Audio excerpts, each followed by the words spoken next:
नमस्कार। परमाक्षा एस्ट्रोलॉजी में आप सभी का स्वागत है और मैं हूं आपकी एस्ट्रो एडवाइज़र रीना शर्मा। मैं बहुत जल्द एक सीरीज़ शुरू करने वाली हूं जो कि प्लैनेट्स के ऊपर होगी और अगर वो आपके कुंडली में इन प्लेस्ड हैं तो उनकी रेमेडीज़ भी उनके साथ बताऊंगी। मतलब कि वो उपाय जो कि आप लोग हमेशा जानना चाहते हैं। जब भी आप कोई अपने कुंडली के हिसाब से लाइफ में प्रॉब्लम सुनते हैं तो सबसे पहले मन में ख्याल आता है कि इसका उपाय क्या होगा या इसकी रेमेडी क्या होगी। तो उन रेमेडीज़ को ध्यान में रखते हुए मैं एक एक ग्रह को पकड़ूंगी और उनके ऊपर एक एक वीडियो बनाऊंगी which will be called a series of planets and their remedies.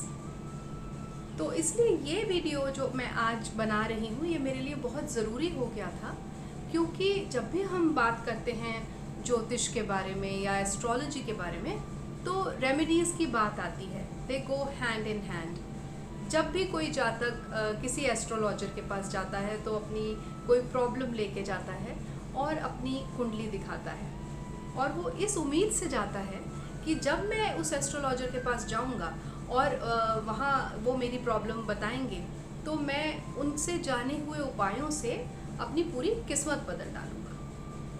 पर ये ऐसा सच नहीं है। आज मैं आपको उपायों के बारे में सच्चाई बताऊंगी। ये मैं आपको पहले ही बता चुकी हूँ कि जब आपका जन्म होता है तभी आपकी जन्मपत्री बन जाती है। और आपकी जन्मपत्री किस हिसाब से बनती है? आपके पिछले जन्मों के कर्मों के हिसाब से। तो जो भी आपके पिछले जन्मों के जितने भी जन्म आपके रहे हैं उन जन्मों के जो कर्म रहे होते हैं वो हमें नहीं पता अच्छे थे बुरे थे, उनके हिसाब से आपकी पत्री में ग्रह अलग अलग घरों में या भाव में, जो 12 भाव होते हैं बर्थ चार्ट में, उनमें जाके प्लेस हो जाते हैं और वहीं आपका एक उनके प्लेसमेंट का एक स्नैपशॉट खिंच जाता है which is called your birth chart. अब जब आप कभी किसी एस्ट्रोलॉजर के पास जाते हैं तो वो आपकी पत्री को देखते हैं, उसे एनालाइज करते हैं और आपको बताते हैं अलग अलग आपके जीवन के पहलुओं के बारे में। कि किसी को कहते हैं कि देखिए आपका शादी ब्याह बहुत अच्छा रहेगा पर आपके बच्चे होने में डिफ़िकल्टी हो सकती है। आपका करियर तो बहुत अच्छा रहेगा लेकिन आपको ग्रोथ बहुत स्लो होगी उसमें, and so on and so fourth. अलग अलग पहलू हैं, अलग अलग एस्पेक्ट्स हैं। किसी को वो अच्छा बताएंगे, किसी को बुरा बताएंगे, क्योंकि पूरा 100% तो किसी की लाइफ अच्छी नहीं होती, ये तो आपको पता ही है। तो जब आप पॉजिटिव सुनते हैं या कोई भी पॉजिटिव सुनता है तो बहुत खुश होता है, विच इज़ वेरी ऑब्वियसली। और लेकिन अब जब आप नेगेटिव सुनते हैं तब आपके दिमाग में सबसे पहले ये ख्याल आता है कि अब मैं क्या करूं, मैं कौन सी रेमेडी करूं, इनसे क्या पूछूं इस समस्या का हल कि जिसको करके मैं उस प्रॉब्लम से निजात पा सकूं। तो आप रेमेडीज़ पूछते हैं।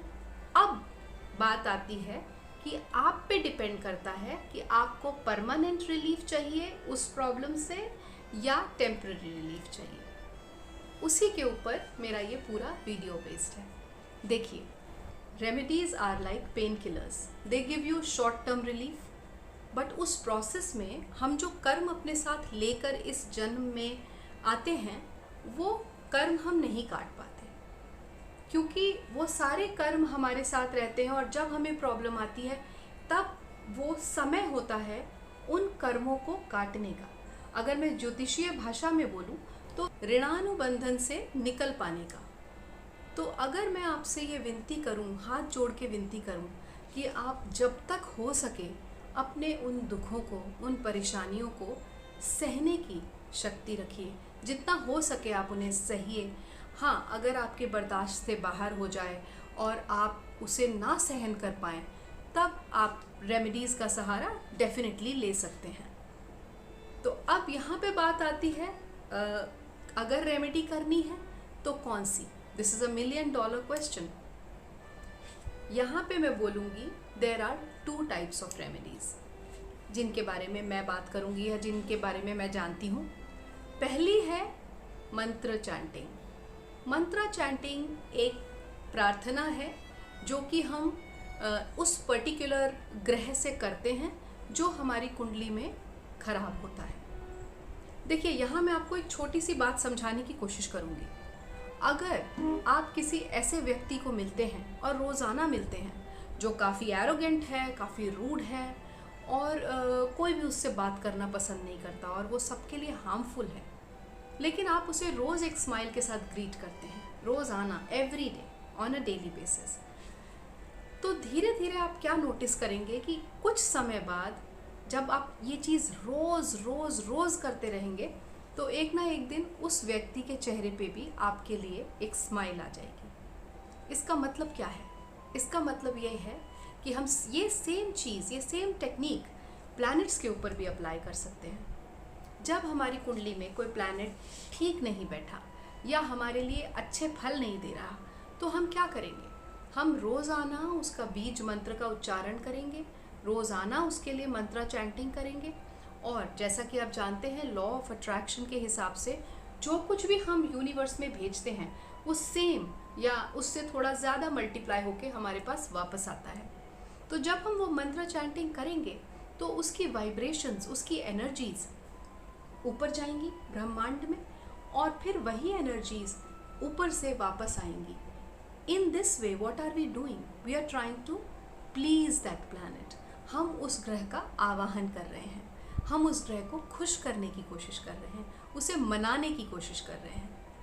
और ऐसा करते करते एक दिन ऐसा होता है कि वो प्लैनेट हमें अच्छे रिजल्ट्स देना शुरू कर देता है, क्योंकि सेम वे जो मैंने आपको पहले बताया कि रूठे हुए प्लैनेट को मनाने के लिए उसको हम प्रार्थना करते हैं, उसकी विनती करते हैं, उसे मनाते हैं, उसको उसका आवाहन करते हैं, तो वो मान जाता है। ठीक है, मैं मानती हूँ कि आपको डेली करना पड़ेगा। आप नोटिस करेंगे कि इसके रिजल्ट्स परमानेंट होते हैं, लॉन्ग टर्म होते हैं। तो आप एक तरीके से उस प्लैनेट को अपनी कुंडली में हमेशा के लिए अच्छा बना देते हैं, और ऐसा करने से आपको एक बहुत ही कंफर्टेबल लाइफ की अनुभूति होती है। दूसरी चीज़ है रत्न धारण करना। अच्छा, रत्न धारण करते हैं लोग, मैं मानती हूँ कि ये भी एक रेमेडी होती है, पर उसमें हम क्या कर रहे हैं? उसमें हम प्लैनेट को मना नहीं रहे, हम उसको एक तरीके से प्रेशराइज कर रहे हैं, फोर्स कर रहे हैं to do good things to us. कैसे? हमने कोई भी रत्न अपनी उंगली में धारण कर लिया या अपने शरीर पर धारण कर लिया और हम ये एक्सपेक्ट करने लगते हैं अब यूनिवर्स से वैसी एनर्जीज आएँ और उस रत्न के थ्रू हमारे शरीर के को टच करें, हमारे शरीर में जाएं और अच्छे रिजल्ट्स देना शुरू कर दें।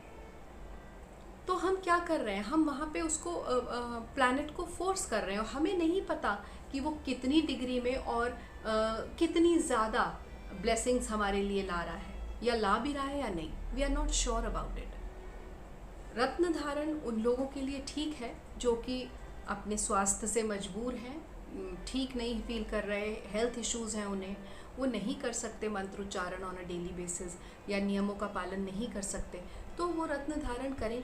उनको डेफिनेटली थोड़ा बहुत फ़र्क पड़ेगा, जो कि मैंने देखा है अपनी इस प्रैक्टिस में। तो बट फिर भी मैं कहीं ना कहीं मंत्रोच्चारण को इससे ज़्यादा अच्छा या ज़्यादा बेहतर समझती हूँ। और ऐसा मैं इसलिए कहती हूँ कि कोई भी इंसान हो चाहे ग्रह हो, अंडर प्रेशर कोई भी पूर्ण रूप से काम नहीं कर पाता। आप ये बात अच्छी तरीके से जानते हैं, इसीलिए मैं इस नतीजे पे पहुंचती हूँ अपने एक्सपीरियंस से। जो मुझे लगता है, मैं कहती हूँ कि mantra chanting is the best way to have any remedy, और ये आपको एक बेस्ट तरीका है कि आप किसी भी प्लैनेट से, ग्रह से डायरेक्ट कनेक्ट बना पाते हैं और उस प्लैनेट से अच्छे रिजल्ट्स ले पाते हैं और ब्लेसिंग्स ले पाते हैं। अगर आप कुछ भी नहीं कर पा रहे, सपोज़ आप मंत्रोच्चारण नहीं कर पा रहे और आपके पास समय की बहुत ज़्यादा कमी है, तो फिर आप दान से, करुणा से और नम्रता से जुड़िए। अगर आप दया, दान, करुणा इन चीज़ों से जुड़ेंगे तो ऑटोमेटिकली आप अपनी लाइफ में वो डिसिप्लिन लाएंगे, वो नम्रता लाएंगे, वो हेल्पफुलनेस या हेल्पफुल नेचर लाएंगे कि आप परेशानी में, जो भी इंसान परेशानी में हो, आप किसी को दुख में देखें तो आपको उससे संभालें, आप किसी की परेशानी को सॉल्व कर सकें आगे बढ़ के, या अपने सर्वेंट्स से, ड्राइवर्स से, अपने जो भी आपके हेल्पर्स हैं उनसे अच्छा व्यवहार कर सकें, तो भी आप अपने ग्रहों को अच्छा करते हैं, सभी ग्रहों को। तो वो एक बहुत ही जेनेरिक, एक बहुत ही नेचुरल रेमेडी है जो हर कोई कर सकता है। इससे आपके सारे ग्रह खुश होते हैं। आई होप मेरे इस वीडियो ने आपके कुछ डाउट्स क्लियर करे हों, और अगर ऐसा है, आपको ये इन्फॉर्मेटिव लगा हो और समझ आया हो, तो प्लीज़ मेरे वीडियो को लाइक करें, शेयर करें और इस पे कमेंट भी करें। मैं ये देख रही हूँ कि मेरे वीडियोस पे व्यूज़ तो बहुत आ रहे हैं पर सब्सक्रिप्शंस काफ़ी कम हैं। तो प्लीज़ मैं आप सबको रिक्वेस्ट करती हूँ, प्लीज़ आप मेरे चैनल को सब्सक्राइब करें। इससे मुझे और कॉन्फिडेंस मिलेगा और प्रोत्साहन मिलेगा, और मैं आगे बढ़ के और अच्छे अच्छे वीडियोस बनाने की पूरी कोशिश करूँगी। तो अगली बार मैं बहुत जल्द अपने प्लैनेट्स और उनकी रेमेडीज़ की सीरीज़ लेके आपके सामने आऊँगी। सबसे पहला जो प्लैनेट मैं लूँगी वो होगा केतु, और उसको मैं उपायों के साथ, रेमेडीज़ के साथ आपके सामने प्रस्तुत करूँगी। तो till then I want to say namaskar and thank you for watching.